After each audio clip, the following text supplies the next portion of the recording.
Hey guys, welcome back to Filters of Season 1 of the MENA edition. I'm your host Bharat, and this show is where e-commerce isn't just carts and clicks, it's a high-stake game of growth and gotchas. Today's guest has supercharged commerce for titans like Veleda, Lipton, Abbott, Arla, and many more, building regional powerhouses at OMG MENA. Please welcome the e-comm strategist who has turned market chaos into revenue rockets. Sulagna Kapoor, welcome to Filters of MENA edition.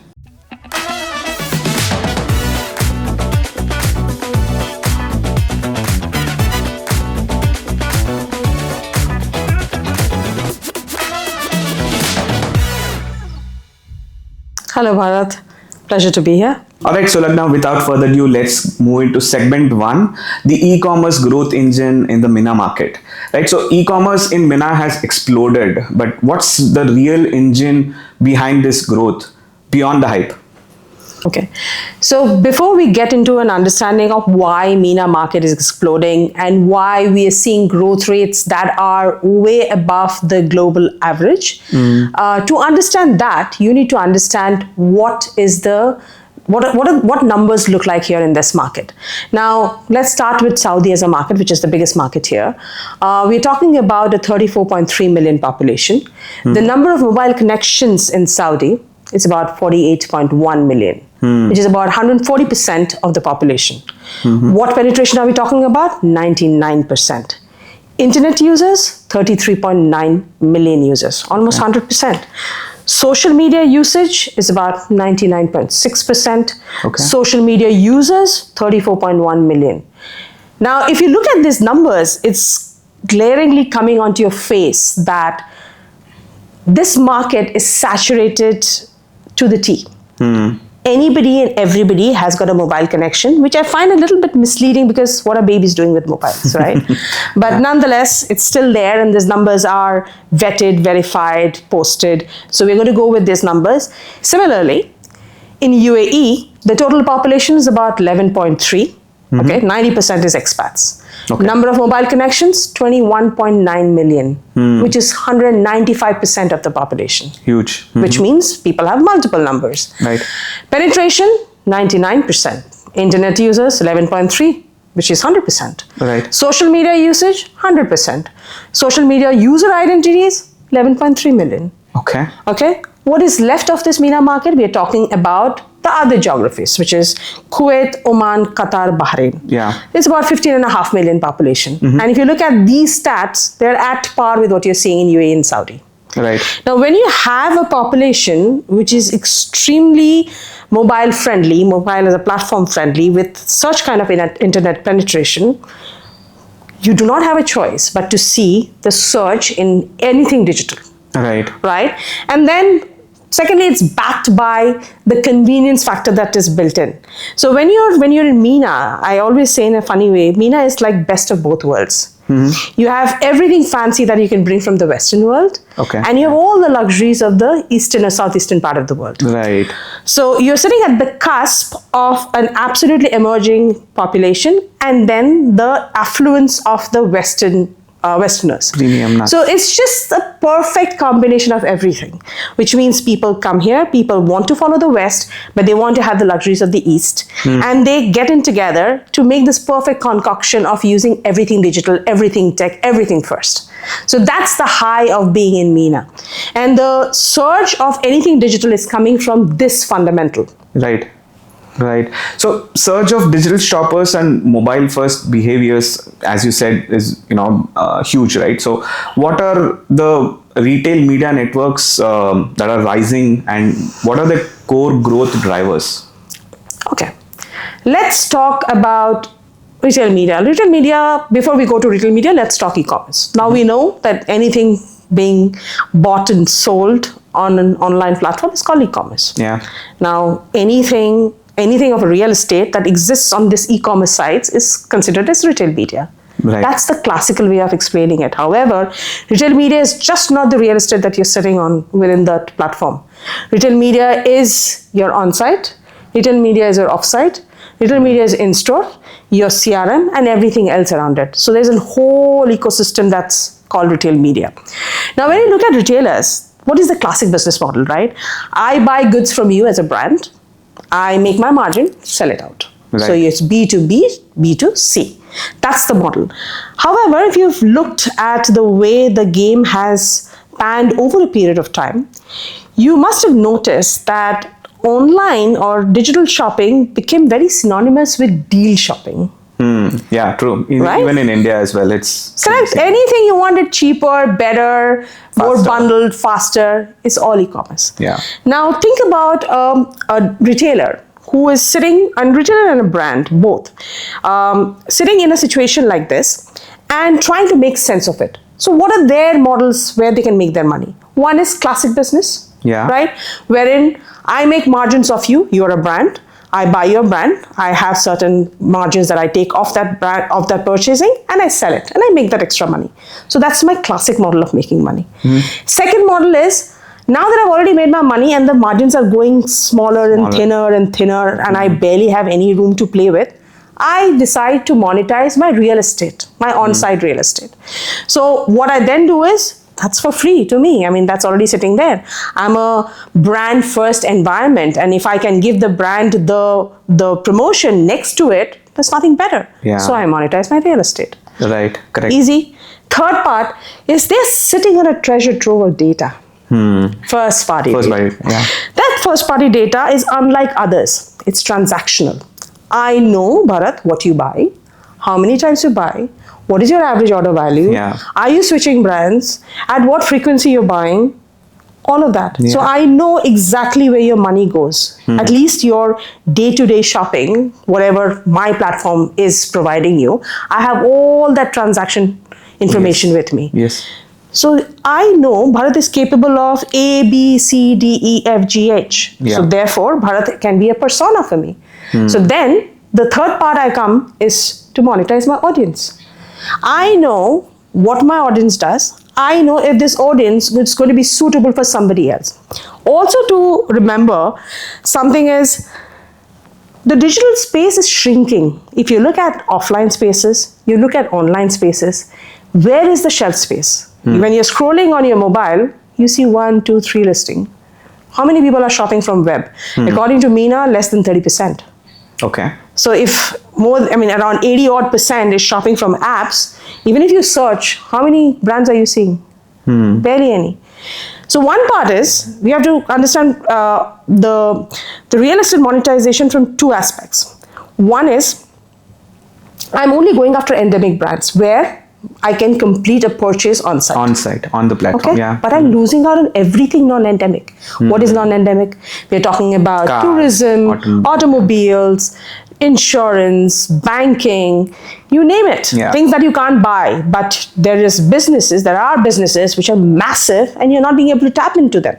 So what you then do is you take this audience and say, I'm going to push them as segments from your DVC or wherever you're running your campaigns from. Right. And I know my audience, you have your first party data, let's hash it and then figure out lookalikes. And then let's go after it. Right. So the audience monetization part is picking up speed in a big, big way. And we are seeing that all these three elements are contributing to the growth. However, when you look at this market, I think the one challenge that I see is way too much clutter. Everybody wants to get their hands in. Every brand. Brands per se, the retailers, the e-retail as a business, because people find it extremely lucrative.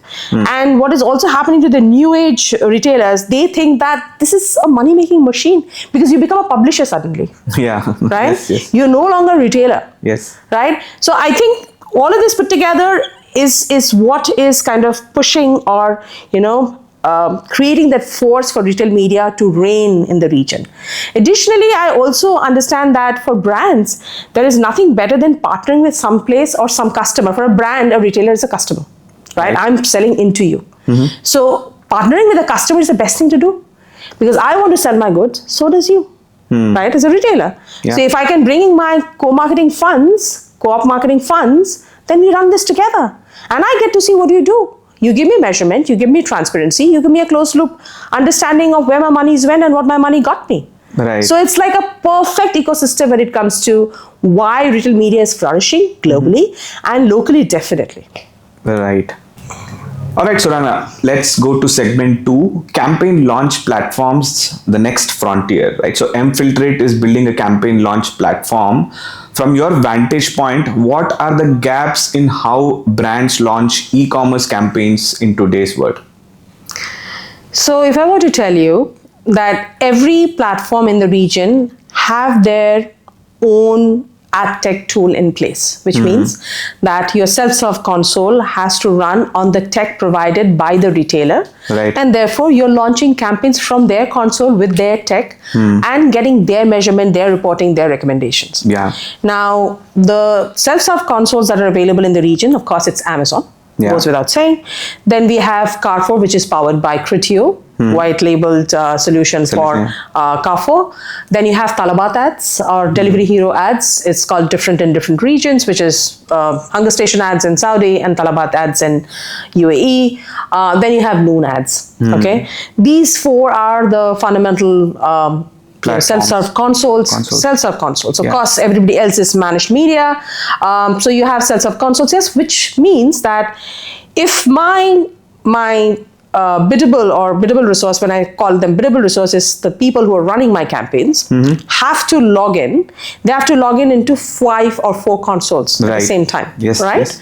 And they are kind of launching campaigns from there.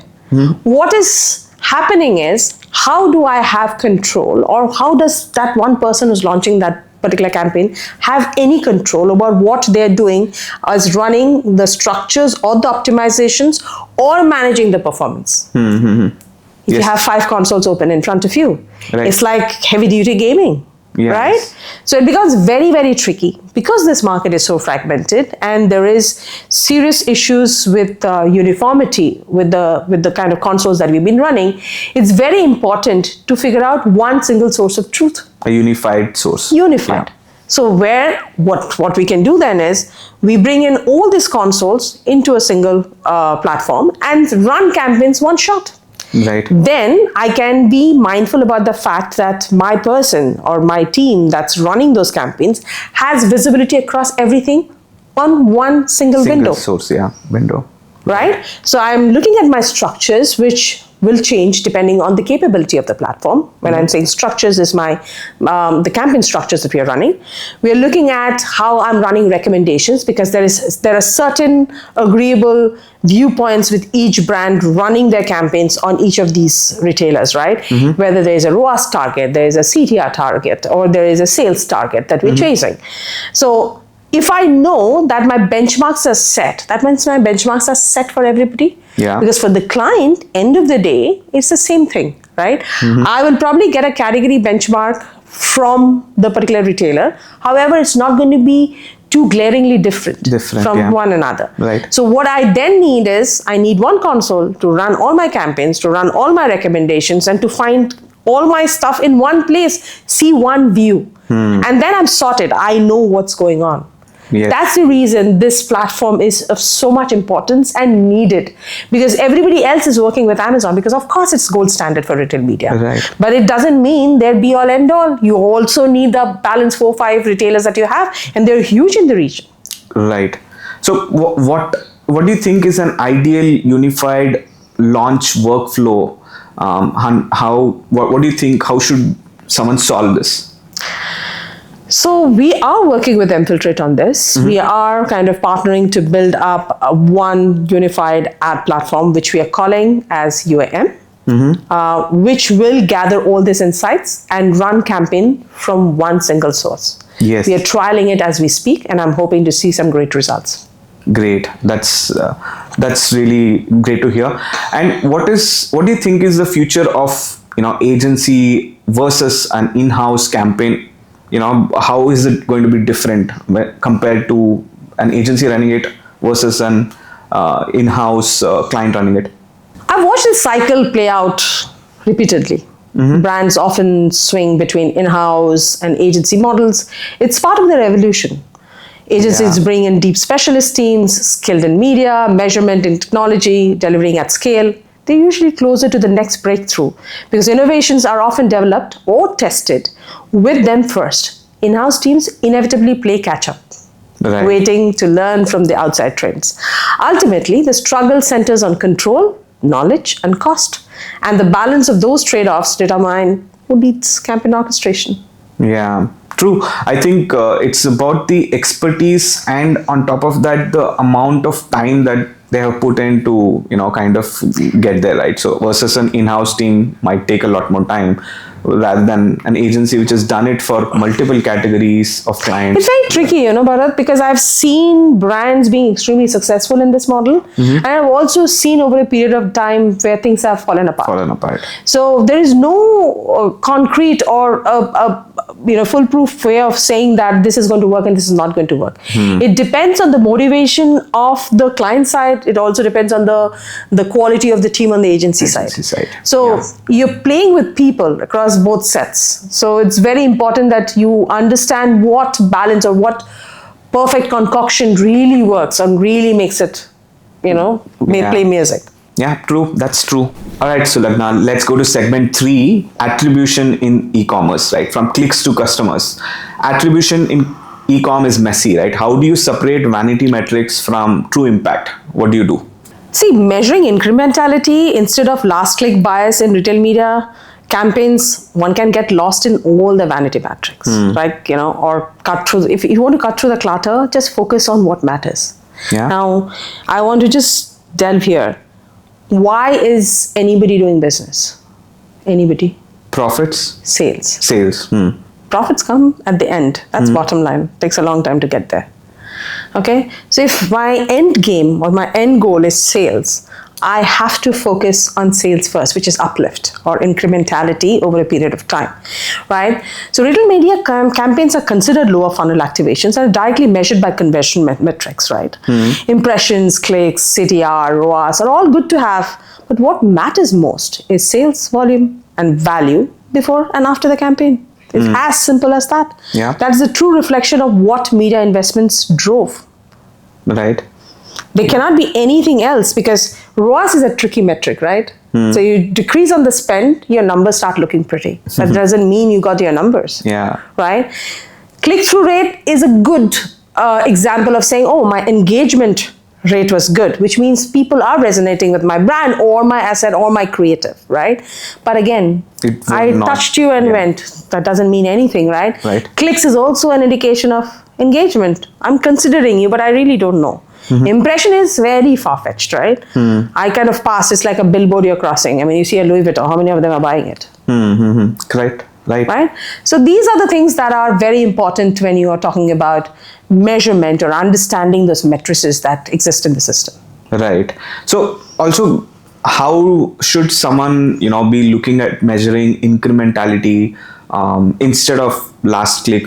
Is there a bias? Because we see a lot of people just ask for clicks, right? How do you look at this? So you're asking me a very media-centric question. When I say media, I'm talking mostly upper funnel. That is where your question is driving towards. Think about me as retail media only, right? I have a banner sitting on homepage. I have a banner sitting on category page, and I also have my search ads, which is pushing my SKUs up on the top. Right. How does it matter for me who's clicking on what? Okay. Technically speaking, because I'm on-site environment, right? For me, the sale has to come from somewhere. Can platforms give me 100% clarity on this? Amazon does. Right. Okay. Amazon can tell me whether my sales came from a sponsored products or a sponsored brand or a sponsored display campaign. Right. But for the rest, I get to know there's a search, there's an attribution that's happening on search that I get. There's an attribution that's happening to my homepage campaign, our homepage banner, that also I get. Okay. Then there's a category page attribution that's also happening. But is there duplication? Yes. Yeah. Can I filter that out and look at what my sales uplift was? Because then the sellout numbers are all going to get skewed. I need to look at the monthly sellout numbers to make sense of it. Yeah. So my last click logic on an on-site environment really doesn't have to be that strong. Yeah. True. All right. So, also when you're talking about this different types of channels earlier, right? So what do you think is the gaps on attribution on site and cross channel, right? So what do you see in this kind of retail media network kind of a category? we are seeing something very basic at this point of time. So we know that there are a few collab ads that FB collab ads that was run. However, they were more to do with running engagement and consideration more than it was running sales. And also the collaboration was coming. It was not really a very, very collaborative approach because Meta was giving us one set of data on reporting. The retailer was giving us one set of data on reporting. And they need to make sense of it, right? However, it's an expensive proposition. Brands want to run it when branding as a concept is being run, branding as a campaign is being run. However, if I were to look at conversion, campaigns, maybe it's not that relevant. Also, additionally, you're also hearing a lot about social media driven campaigns where people have bit.ly links, where you click on it and you go to a product detail page where you can conclude a conversion or conclude a sale. However, have we seen substantial uplifts around that time? I'm not the best person to comment on this, is because we work a lot with CPG brands. Right. Now, I really don't have to engage with a TikTok massive video or a Snapchat video to buy an iced tea or a cola, right, or a mop. Right. You know what I mean? Yeah. So the category also is very important to understand whether you're going to be running cross-channel campaigns, and if you're running cross-channel campaigns, how to understand the efficiencies or efficacies that are being produced or manufactured out of it. But we're far away from it. Right. So talking about efficacy, what KPIs are actually driving profitability in e-comm? Well, what KPIs should someone focus on to drive profitability? So my first KPI, my all-time favorite, is sales. If I see there's a sales uplift, that means my campaign has done the job. Right. That's KPI number one for me. KPI number two would be for me the conversion rate. Has that changed? Have I been able to move the needle? Right. Okay, that's number two. KPI number three would be click-through rates. So my engagement is there. People are considering me. Okay, this is where I stop. But this is again a very myopic way of understanding it. I need to go far beyond that. Can I calculate brand recall? Can I understand brand uplift over a period of time on the platform? Has my market share created a dent with my campaigns? Right. Okay. What is the LTV that I'm running? LTV, yes. Right. So these considerations or these matrices are very important. However, not many retailers can give me. The only one where I can find this level of in-depth data would be Amazon, where I can run Amazon Marketing Cloud and gather my insights, understand everything from there. Like where was my customer first interacted with to where my customer finally converted. Yeah, true. Yes, that's true. So additionally, when we are talking about stuff like this, I want to definitely bring into focus the platform Flywheel. We are called Flywheel. We are a center of excellence team sitting within the Omnicom Media Group. We manage everything retail.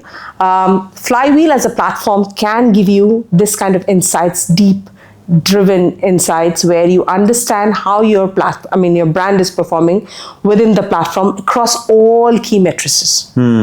So that's something very interesting. A good take for most of the clients in the region. It is. It's not only for most of the clients. I would say that it is one of the platforms that were co-built with Amazon themselves, and therefore the robustness of the platform exceeds anything that's available in the market. Yeah. Great. All right, Sulagna, let's go to segment 4, media and marketplaces. Who owns the shopper, right? So when you look at Amazon, Noon, and any quick commerce platforms, who really owns the shopper's relationships? It's a trick question, right? Because first of all, Amazon is still not quick commerce as yet, trying to be, not there as yet. Noon is killing it.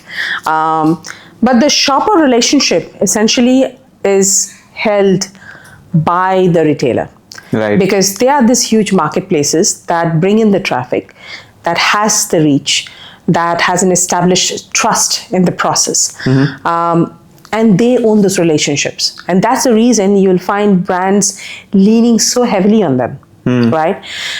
Nobody knows the customers best than these platforms, because they know exactly from the moment you open the app, they know exactly what you're doing. Yeah. So the entire behavior is mapped on the platform and is available with the retailer.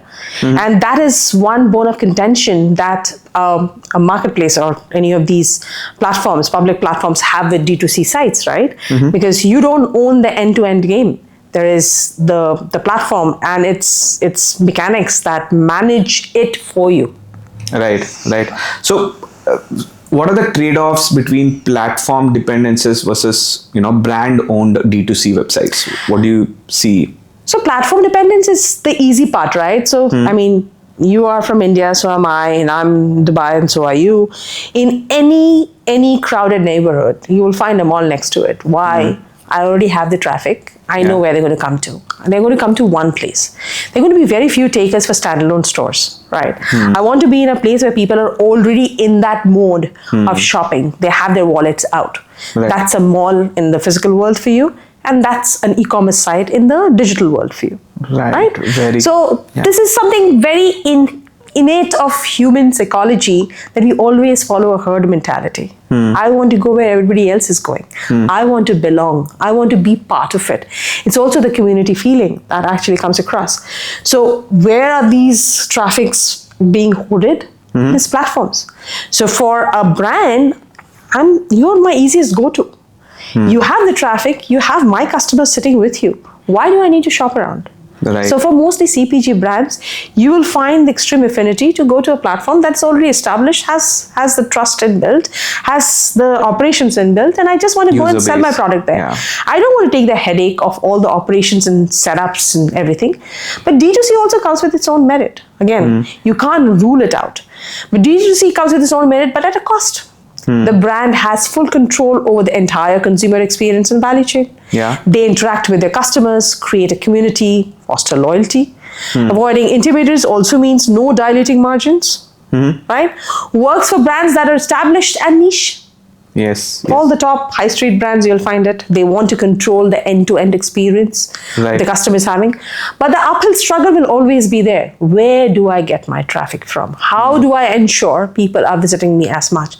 So there's a steady influx of investments to ensure that traffic always flows in. Yeah. So there is no preference here. It is a less traveled path for most brands, and sometimes it's worth it. How much control marketers give up is something that you have to understand, that whether you're playing a game which you want to keep it airtight with a brand's experience, or you want to keep it open and say, okay, I'm here just like the rest of everybody. Come and engage with me and let's see where that relationship goes. Right. So Sulagna, you beautifully explained the trade-offs. So rise of retail media as both a friend and a competitor is right now, right? So what do you see in this side of things? See, they are long-term friends. They are here to stay. Right. Okay, they totally make sense for businesses, right? They're a brand-first environment for any brands to partner with. It's like a perfect marriage, right? I have something to lose, you have something to lose, you have something to gain, I have something to gain. And that makes it beautiful. But I also see that, this market is getting so full of them. Like every 3 months, 6 months, you'll hear a new entrant. It is a very, very attractive space, no doubt about it. But the saturation, because if you look at the entire GCC market, we're talking about 60 odd million population. So it's a very finite population you're dealing with. So for example, if you're in UAE and you have 10 platforms, how are you different from the other? That's going to be one of the first questions one would ask. How is my brand experience going to be different from platform A to platform B? Is the second question to ask, right? So while this partnership, this marriage is here to stay, they're also going to be diluting the proposition. Yeah. Because today what I give you, somebody else also does the same. Same thing. Like reverse side, from a customer's point of view. If you have an Amazon opened up here, you also have a known opened up in parallel. So you're toggling between two screens to see who's got the best offer. Best deal. Yeah. Right. So this is the challenge one will be up against. Okay. So if you're a brand investing on one platform and not investing on the other, chances are you lose out. So there will be never an enough pool of money where you can say that I can maintain sufficiencies across all. It's not possible. Not possible. Because the population, I mean, it's, for example, it's a household of 3, just like mine. My husband has Amazon open, I probably have Amazon open, and he's shopping something, I probably looked at Amazon, move on to noon. But the household is the same. Yeah. Right? So I'm not going to be buying 1 kg of tea from one retailer, another kg of tea from another Both of retailer. them, yeah. Right? So that trade-off is always going to be there. However, I think the bigger problem is it's also eating away from traditional media. Traditional channels, right? So because the budget pool is the same. Yeah. Your population also decides what budget pool you're sitting on. So you're continuously taking money out of those integrated media campaigns, which is tricky. Another thing to add on is the budgets that you run for the classic channels versus the budgets that you run for retail media channels sit with very different teams within a brand's ecosystem. Brand and performance. Or No, it's trade. trade. Okay. Trade and marketing. So trade has very little budgets. They have monies to ensure the relationships are maintained, the JVPs are cracked, and they have the bare minimum to keep up. Okay. And then the marketing has the higher chunk. But marketing looks at e-commerce as lower funnel conversion trade. Right. So then there's this entire tug of war that keeps happening because you can't really think of retail media as only lower funnel anymore. It's just like how you want to go to a mall, go window shopping, look at everything, discover new things or buy. Same thing you do on online sites. Right. You are basically window shopping and then you discover, then you buy. So the experience is the same. This is a full funnel that's going on in parallel, but I'm still eating away monies from the other traditional channels. That's going to create conflict. Right.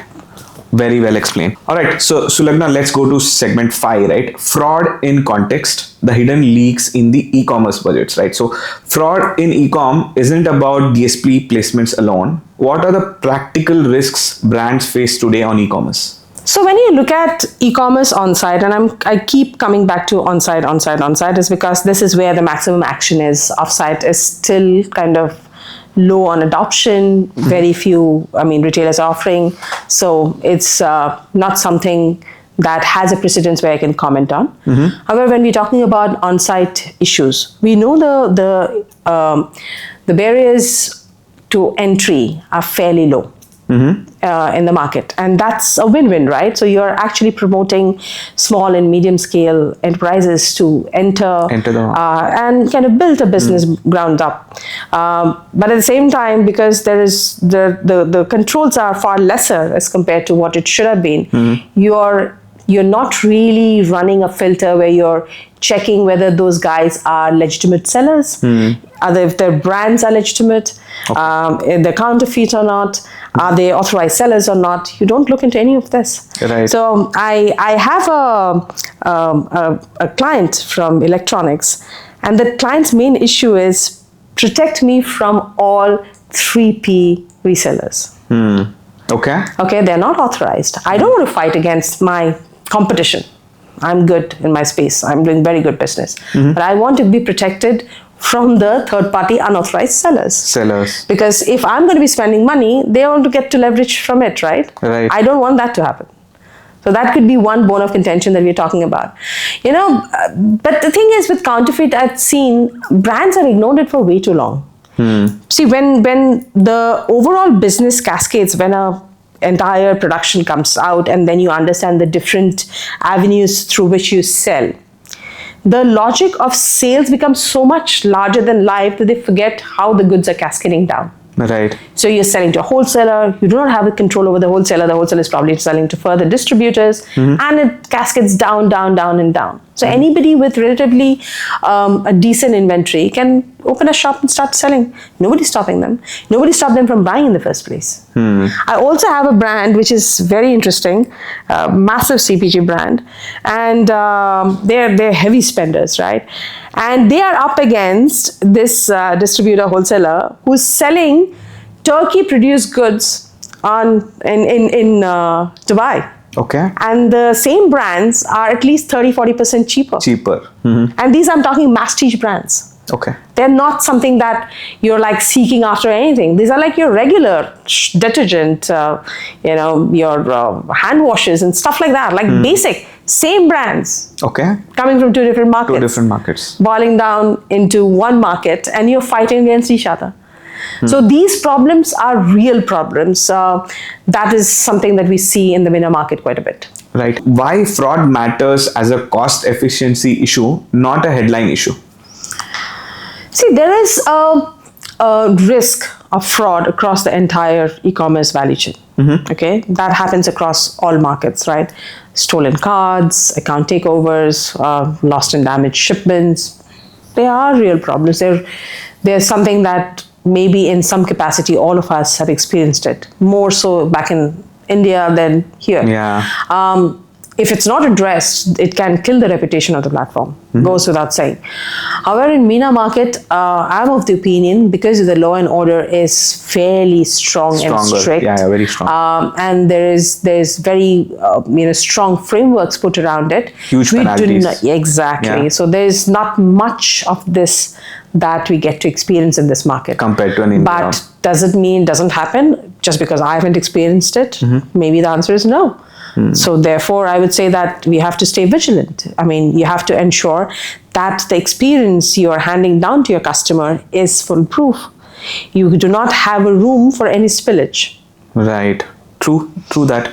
All right, Sulagna. So let's go to segment 6, omnichannel and full funnel playbooks, right? How do you build full funnel e-com strategies that balance brand building with conversions? So we know that, just like in the section before we were discussing, that for e-commerce, it has become a one-place destination where you can get everything that you're seeking, right from building a brand to ensuring that you're considered, to ensuring there's a conversion at the end of the at the end of the journey.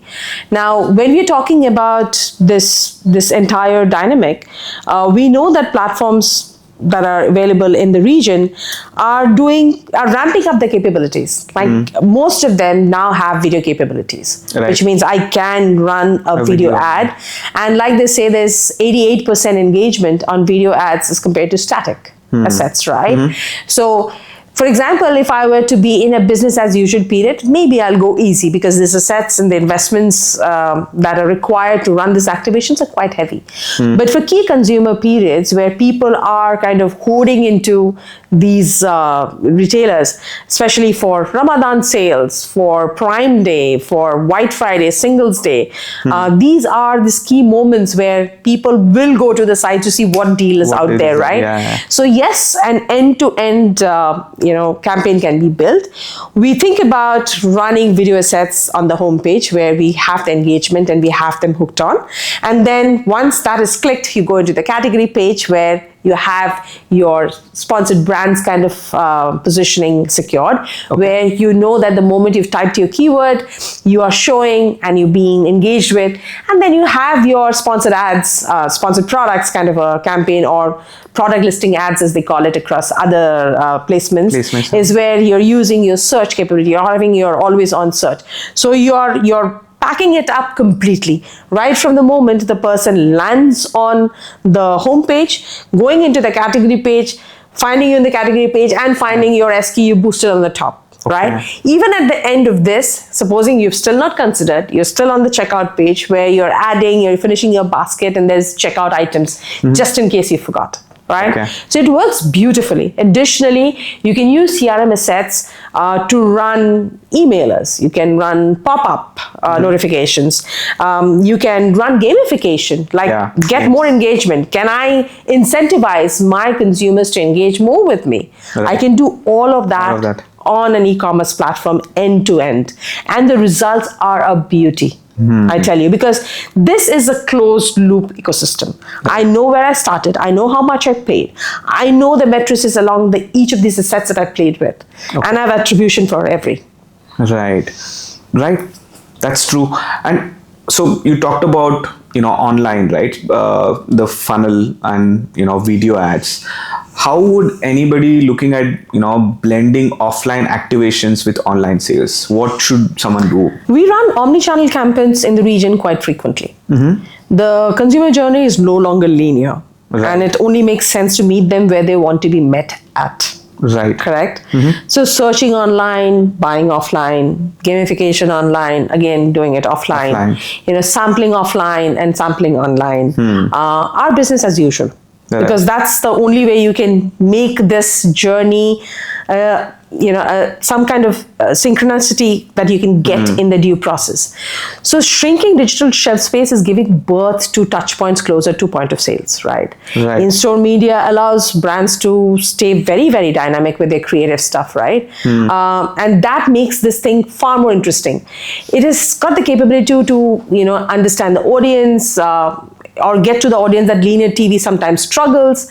But measurement is still tricky. So with Carrefour, we know that for offline, we also get, for both offline and online, we also get dunnhumby reports, which are phenomenal. So basically, for example, if you're running a campaign online and you want to see whether that has reflected well offline as well, there is a way to find out. They collect that kind of data to kind of give you those findings, whether things have changed, the dynamic has changed over a period of time. But with Lulu, we have run campaigns. They do not have the tech to support it.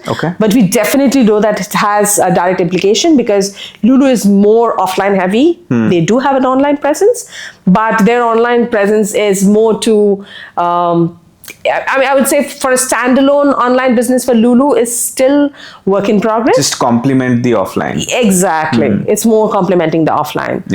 But yeah, it's very much part of the campaigns that we run on a day-to-day basis. Great. So any category examples do you have from FMCG versus luxury or electronics in this point? So for FMCG, this is whatever I said is something that we do. Okay. For all the CPGs I'm talking, bevs, snacks, chocolates, or the regular cleaning supplies or household supplies. FMCG.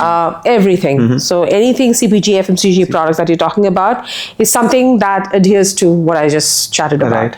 With electronics, the logic slightly changes because you can't do a lot of stuff, right?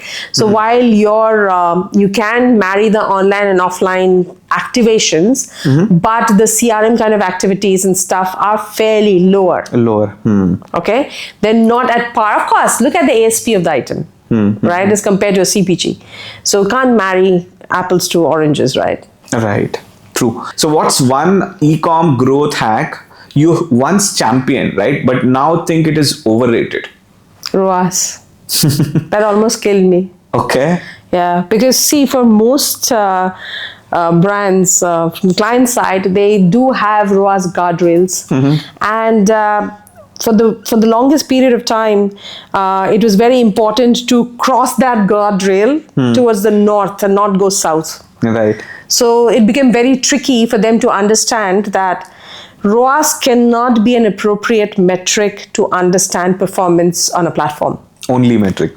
Cannot be only. Yeah. Because end of the day, when you're running, okay, let's forget all of these for a moment. When you want to be a brand and you want to be sold, what is 101 of the logic? The 101 is get seen, be visible. If I see you, then I engage with you. So to do that visibility, I have to push my auction up. When I push my auction up, my spends go up. If my spends go up, my ROAS goes down. Yeah. So they're inversely proportional, right? So I cannot have my visibility taken care of and my ROAS steady. It'll never work. So ROAS is not the be all and end all metric. And it cannot be something that you go after with blinkers on. And that's something that I've learned over a period of time. Yeah, true. ROAS, I think at one point used to be the talk of the town metric. Everyone wanted to say ROAS just for the heck of it, right? I think you're very true on this. So what do you think about chasing viral quick wins without sustainable ROI? Like you just talked about ROAS. What do you think about viral wins in this? See, we are in this region where because of a finite and a very small population, the budgets and the funds that we sit on are also fairly small. Small, okay. Right? So my test and learn budgets are minuscule. So I don't have the propensity to run after anything viral just because it's worked in other markets. Okay. I don't know, because this market has got its own cultural nuances, and I don't know if it's worked for A market, it'll work for B market. So therefore I have to play most of the time safe. Okay. So until unless I have buy-ins from the brand saying that, okay, go all out, do something crazy, I will not think crazy. I'll sit with my crazy ideas on one side, and then maybe around that time I want to create a legacy campaign and I'll go all after it. Okay. But will I be chasing the viral trend all throughout? Maybe a yes or a no, because I don't know whether that viral trend is workable here. And then the idea is to sit around or sit across the table with the retailers and understand if that's doable in this market. You know, you do not want to land an idea that can't be executed. So Sulagna, just touching upon one more topic, right? How do you look at over automation, you know, without any human checks, from a campaign optimization or, you know, strategy or anywhere there is automation? Where is it happening? Isn't This is a joke already. The reason is automation can only happen when a tech has matured to a certain extent. Okay. Right? We in this region are growing up. We are young lads. Right. Okay, we are yet to learn. We are yet to understand. So Okay. where is the automation? We're humans. So basically, we don't do bots. Okay, so the you know basically what I was trying to understand is the AI race that everybody is going after, right? Automation, they want everything to be automated. So It's a very fancy word, right? Fancy word. AI. Like everybody's talking about it. Of course, it has its value, right? I mean, when you're thinking about patterns and how you want to assess whatever past data is available, yes, AI is faster. Right. AI is fluent. AI is efficient. But is it doing the thinking for you? No. No, right. Can it run where you want to go? Can it read your mind? No. Does it know what are the possibilities look like? Because if it's not been done in the past, no.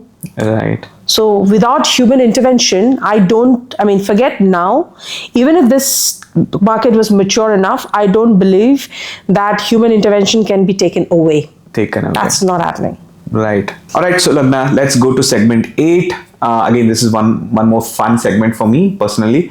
Let's say, you know, if you had $500,000 for e-commerce growth, but couldn't use Amazon or Noon or any quick commerce, right? So where would you invest and why? I'm sad already, but nonetheless, just because you asked the question, I have to answer. So Talabat is one platform that's growing length and breadth. Okay. There's Ninja in Saudi, which is kind of is on steroids, literally. They're growing insanely. Talabat is again quick commerce, right? Talabat is quick commerce. So I said Amazon or Noon or quick commerce. There's no quick commerce in this region, buddy. Okay. Everything is quick commerce. Okay. We love convenience. I love to take it easy. Okay. If you don't let you use even Talabat, then what would you do? Then I'll sit with the money, put it in the account, and enjoy the interest. Okay. So you would prefer not to spend anywhere? Everything is rapid. Okay. Sorry, not rapid is the new name for Carrefour, but everything is quick commerce. I mean, look at the adoption of quick commerce across every player in this market. Okay. They can't do without it. But wouldn't you use Google or Meta or, you know, offline overheads? I don't know, something else other than retail media? Okay. From that perspective, if I had $500,000, oh my God, I barely would buy anything because there's going to be very little money to do. My retail media is actually quite cheaper, you see. Okay. Where I can put $500,000 and make sense of it. With $500,000, if I were to go and pick up on any programmatic inventory or Google or run YouTube campaigns, I'll be what? How long am I going to last? I don't know. Okay. All right. Cool. This was good. All right, Sulagna, let's go to segment 9, rapid fire. Again, this is, I think, the best segment we had in season 1, and it is now here as well. So say whatever comes to your mind for the word that I'm going to put out. It can be a metric, it can be, you know, a term or whatever, right? So let's go. Wi-Fi. No connection. Coffee. Straw. ROI. Bullshit. Fraud. Always there. Okay. Omnichannel. Way to go. E-commerce. I love. That I got to know already. Analytics. Creative mathematics. Okay. Brand safety. Very important. Just supply path. Can't do without, can't live without. Affiliates. Needed. Needed. Okay. Scale. Very underrated. Attribution. Win-win. Win-win. Okay. Good. Great. All right. Sulagna, let's go to the last segment, right? From e-commerce scaling to fraud busting, what legacy do you want to leave in the MENA's digital marketplace? I want to be an active player. I want to see the breakthroughs. I want to live those breakthroughs. I want to experience it. I want to be participating in it. And therefore, it is not limited only to an e-commerce and only to a fraud fighter or only to anything for that matter. This life is too short. Get as much experience as you can while you are walking. Nice. That's very thoughtful. All right, Sulagna, explain supply path optimization using a Mumbai local train analogy. I've lived in Mumbai, so I can tell you, not from the train perspective, but we had a thumb rule. So if you finish work by 5:30, go back home, drive, enjoy your ride back home, go and sip on your chai back home, and that is very doable. But God forbid, if that time went from 5:30 to 6, you should check into the bar next door. Okay. Have a few beers by the time it'll be 9:30, and then drive you back home exactly like the way you would have done at 5:30. So you're optimizing your... I'm optimizing my Time. efforts and time and everything around Okay, it. okay. And my experience. Right. Nice. All right, Sulagna, describe a fraud hit campaign with one Bollywood vibe or a movie. Ram Gopal Verma's ARG. Okay. And if you have survived after seeing it, hats off to you. Okay, yeah, I have not watched it. Me neither. I only read the reviews. All right, Sulagna, if stuck with one e-commerce buzzword for a week, which would that be and why?